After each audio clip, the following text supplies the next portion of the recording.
You're listening to the Bearded Theologians Podcast, hosted by Matt Franks and Zach Bechtold. We hope you enjoy this week's show, and you can find out more about us by going online at beardedtheologians.com, where you can pick up a few t-shirts, listen to a few old episodes, and find ways that you can connect with us. Thank you for listening. You're listening to the Bearded Theologians Podcast, hosted by Matt Franks and Zach Bechtold. So this week on the show, with Holy Week kicking off next week, we thought we would talk about Palm Sunday.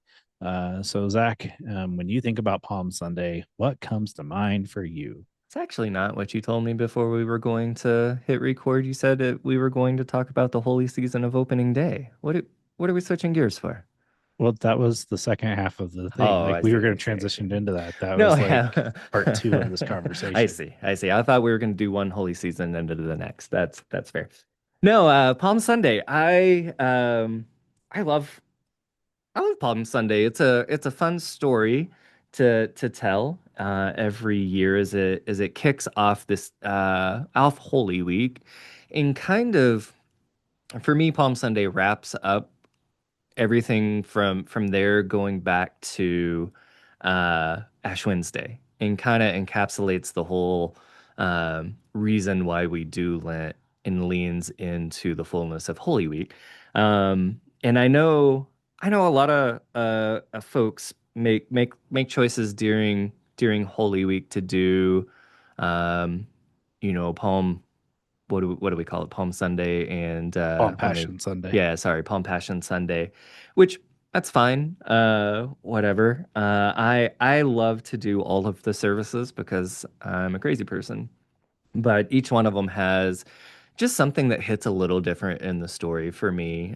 In Palm Sunday and Maundy Thursday and Good Friday, even Holy Saturday, right? And just sitting in the silence of not having a service into our Easter services.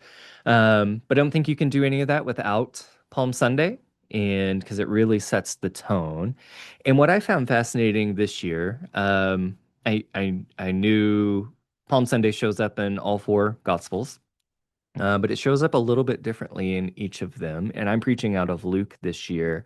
And something that struck me is Luke is intentional about the way in which he portrays Palm Sunday. There's no hosannas. There's not a large crowd. It's a different picture than Matthew's gospel paints of the fanfare of Palm Sunday, and leans into the shouting. Jesus talking to the Pharisees and saying, them telling the disciples to calm down a little bit, and Jesus says, well, if they're quiet, even the rocks would speak up, even the rocks would make noise, even the rocks would shout, depending on your translation, which I've always loved that that piece of the story, that if we quiet people, even creation will speak up in the glory of God and recognize who I am. I love that. I love that picture that Jesus paints there, and I think it sets the tone for Palm Sunday for me in a way that the other gospels do, but there's something about Luke's gospel that just does it for me, and I'm looking forward to preaching and unpacking that this coming Sunday. With maybe a little less of the fanfare than I normally give it. And I'm sure if you followed me on social media for a while, you'll know the video I speak of, and we'll see it again. But yeah, Matt, when you think of Palm Sunday and kind of how you're going to unpack it this year, what's grabbing your attention? Well, I'm doing Rachel Billups's book Unlikely Lent. Mm-hmm. Still every time almost gets me. But in her book, the theme for this week is unlikely companion, unlikely ally. Unlikely ally is this week, and she's looking at Joseph of Arimathea, and there's some things you can look at with that. However, I really think an unlikely ally in this story when you think of the Palm narrative is the donkey. I was going to say, you're going to say the donkey, aren't you? Yeah. Like there's a whole, like, Like they were not ready for the donkey. They were not expecting the donkey. Sure. And for Jesus to come in on a donkey is truly a power play that we can definitely hear today. And I always think of it like this: is that if Jesus were to come into DC on a jalopy, and just, or a Vespa, There you and go. that's kind of what I think of when I think of the story. However, I also, like, I struggle with when churches do Palm Passion Sunday. I have to Mhm. admit I do, because I'm just like you. I like having the Holy Week. I like having opportunities for you to Yeah. experience the Holy Week. And yes, I know it's a lot of work, and yes, I know there's a lot that goes into it. As we're all planning for that right now. Hopefully you're already, in that space where you're ready to go. Mhm. Um and I just think there's something sacred about taking that time. That, yes, on Sunday in worship we leave excited, and like we're doing an Easter egg hunt, and we're Mhm. just having a good old time. And then there's something, as we progress towards Good Friday, that that heavy of the narrative to feel heavy. And so, like, Wednesday here we'll do Stations of the Cross. Mhm. And then Thursday I'm calling it a holy potluck. I'm doing a dinner church that's kind of mirrored around Maundy Thursday. Mhm. And then we have Good Friday service. And I feel like we need in this day and age, like we need those. No, And I, you and I, you do. and then I think we get, if you do, and I've been in a church that did that. I felt Mhm. like you killed, um, uh, I feel like we have one end where we really excited about Jesus, and the next end we kill him. Mhm. Um, I feel like I need more time. I need more time to process the Monday event for sure. But I Yeah. also, when you think about it, in the Gospel of Matthew, the the palm story starts in chapter 21. Mhm. There are seven chapters, and they're thick chapters too. They're Right. not like 5 verse chapters. They're like Right. 50, 60 verse chapters. This narrative is very long Mhm. in Matthew's gospel. And the reason why I'm focusing on Matthew is because that's the lectionary for this year. Mhm. And like, that's where we are.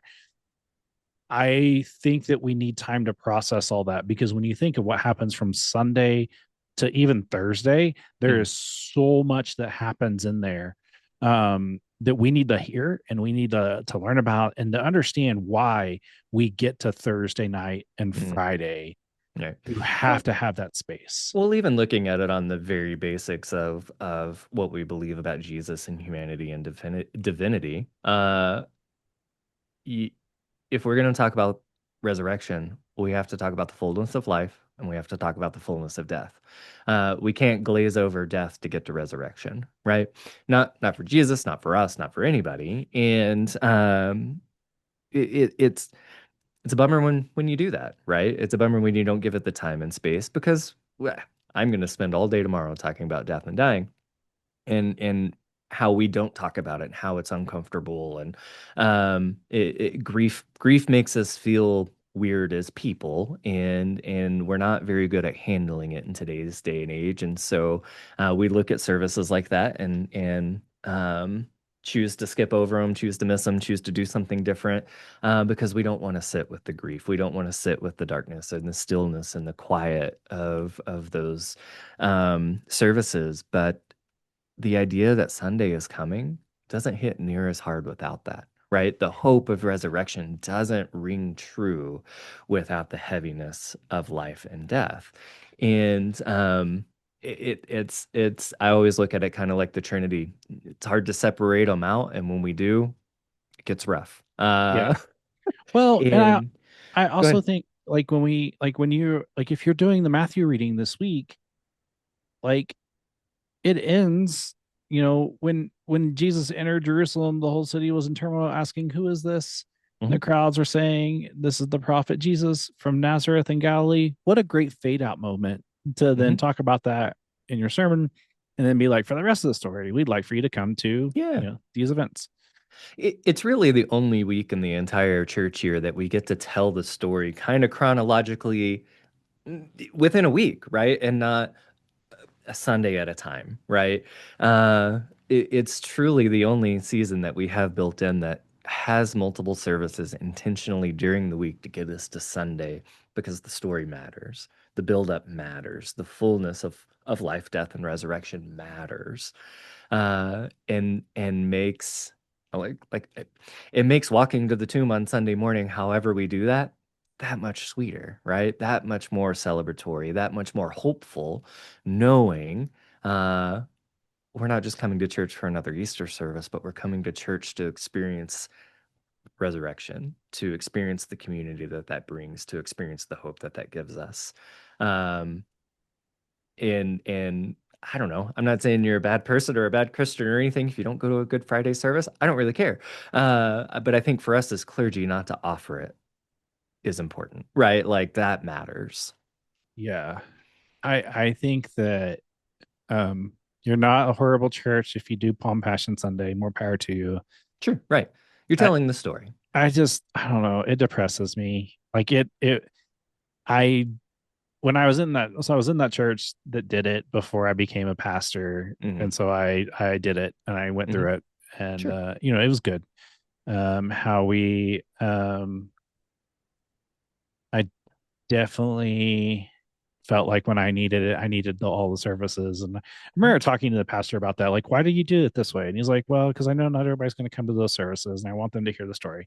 Hmm. I hear that, but I also think what a great way to tell the story than to make those spaces in separate spaces. Yeah. And I'm not gonna lie, I actually would prefer just doing one service on Holy Week and make it be a Good Friday. And throughout Good Friday, you tell the whole story. You tell the Right. rest of the story. You do the Paul Yeah. Harvey thing. Hey, Yeah. here's the Yeah. rest of the story. Have communion like before you get into Hmm. tenebrae. Like so you Hmm. and I've done that before. I've done that in churches before. This year we've been living into this dinner church model thing and we've really Hmm. enjoyed it. So I thought, what about, we make Thursday a holy potluck? Hmm. And like Yeah. we That's don't what the have story is, right? yeah, Like like lean into it. we're gonna have this holy potluck that's gonna be I see it more less um linear of a service and more of a true potluck. Yes, we have some linear moments and movements, Hmm. but we're not singing songs. Like we're gonna have Right. hand washing, we will have communion, Right. and we're gonna have brisket. And like I'm excited, like I'm Yeah. my mouth's watering thinking about the Yeah. brisket. But and I think that that's where, like, when we think about Palm Sunday, the importance of Palm Sunday to me and is that it's the opening day. See this Yes. transition here? I It's like the it. opening day of Holy Week that we need, and we Hmm. need to be grounded in it because Hmm. then it does set up the rest of the story. Hmm. It helps us get grounded, and it also reminds us that when Jesus was coming to Jerusalem in this way, it was not to make nice. It Right. was to wreck stuff up to Yeah. get everybody grounded on what we should be Yeah. focusing on. Well, that's what I like about Luke's gospel is it takes some of the noise out of the gospel, out of the story, and gets to Jesus says the quiet thing out loud. Even if these people weren't being loud, the rocks would be because they know who I am, right? And you don't, right? Like that's what he's saying to the religious elite there. And no, I lost my other thought. I was going to respond to something you said, and it's gone now, so it doesn't matter. Yeah. Oh, it was about making space, right? Like I told a clergy person this morning before we started recording, it's their first year looking at doing Holy Week services. And my encouragement to them last week was keep it simple, ease your way into it, figure out what you want to do and do it. But also remember, not everybody in your church is going to show up, and that's okay. Like Yeah. these are traditionally smaller, more intimate services.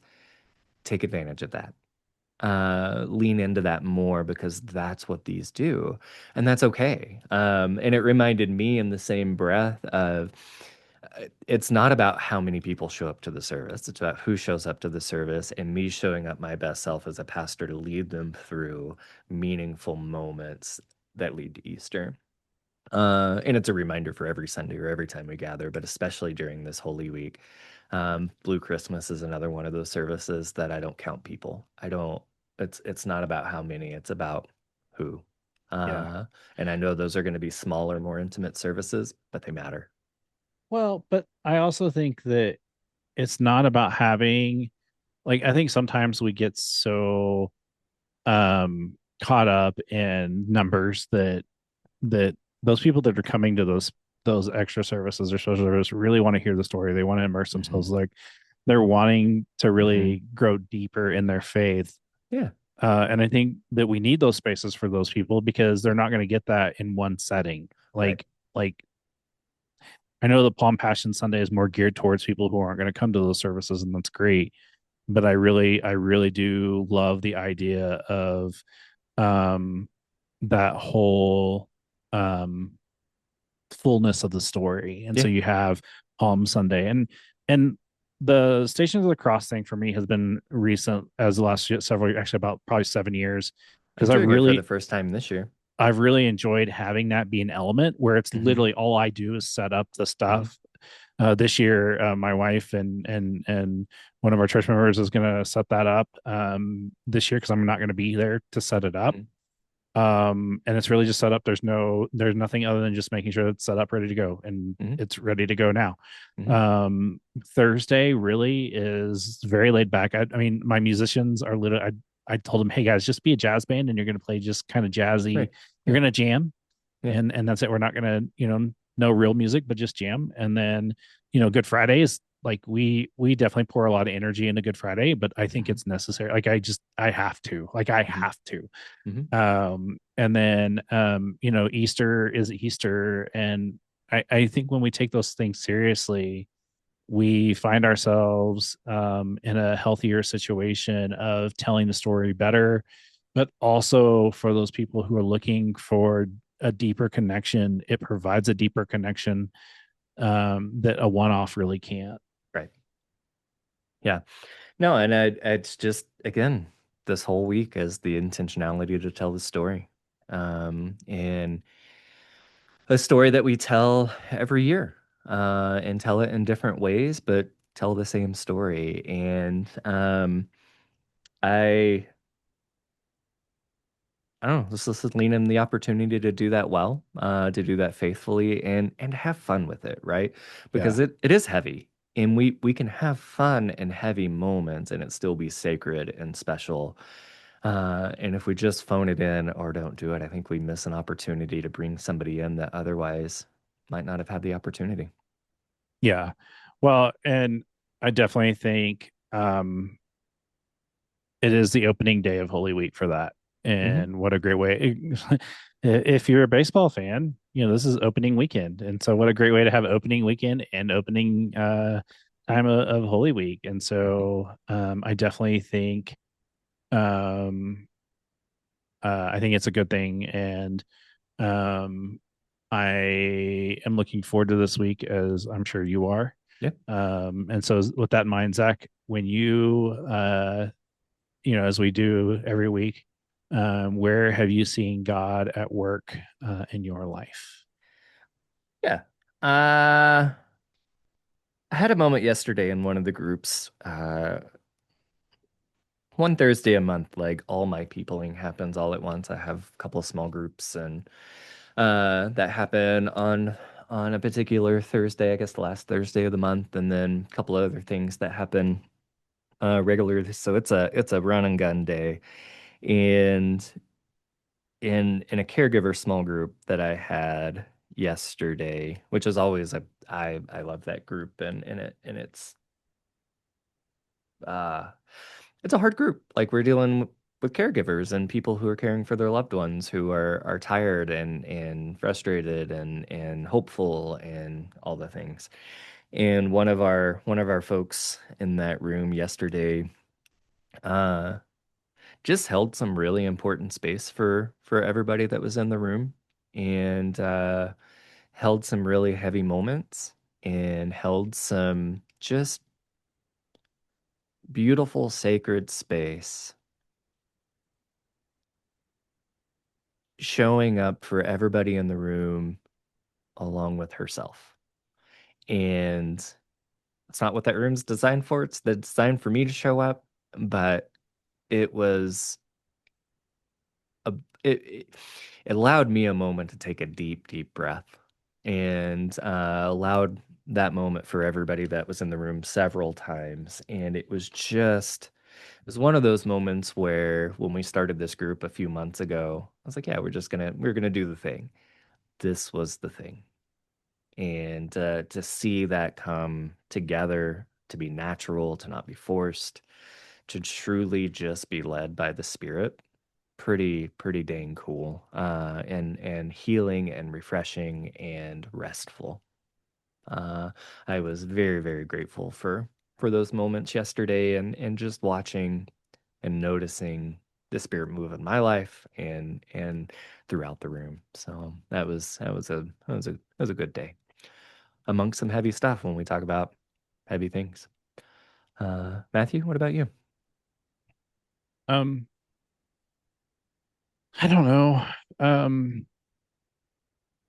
I definitely have been dealing with a lot of grief, and then some of those grief, special days, like coming up on I came out, a couple of weeks ago was the 10-year anniversary of my mom's passing. And then losing my great uncle and some of that stuff. And then even yesterday, this is the first opening day I couldn't call my dad. Like that kind of sucked. But I found myself just sitting with someone yesterday afternoon, and just hearing their story of where they've seen God at work in their life. And it was just a subtle reminder of how God is always at work, even in when things aren't going well. And that's what this person was talking about. Like they could understand that like things weren't going well for them. However, they could still see God at work. Like that was it was a good subtle reminder. It just felt right. And just like one of those things, like, oh, like it was a kind of a breath of fresh air in some ways. And I know that, as we get ready for the season that we're about to enter in for the next 7 days, 8 days, whatever, we can truly be grounded in that. Even on Friday, God's still going to be with us. And I think that that's powerful. Yeah, I think so too. So listeners, we're grateful for you. You can find us on the web at beardedtheologians.com, where we've got past shows, 10 years worth of content. We have t-shirts and things you can buy in our store. We definitely like for you to connect with us and rate us and like us and share us through anywhere that you consume the podcast. Please do that. That helps us. And so listeners, again, we're thankful for you. And so for the Bearded Theologians, I'm Matt Franks. I'm Zach Bechtold. Thanks for checking us out. And like this video and push that thumbs up. Thank you for listening to the Bearded Theologians Podcast. Don't forget to like, subscribe, and share on all social media outlets.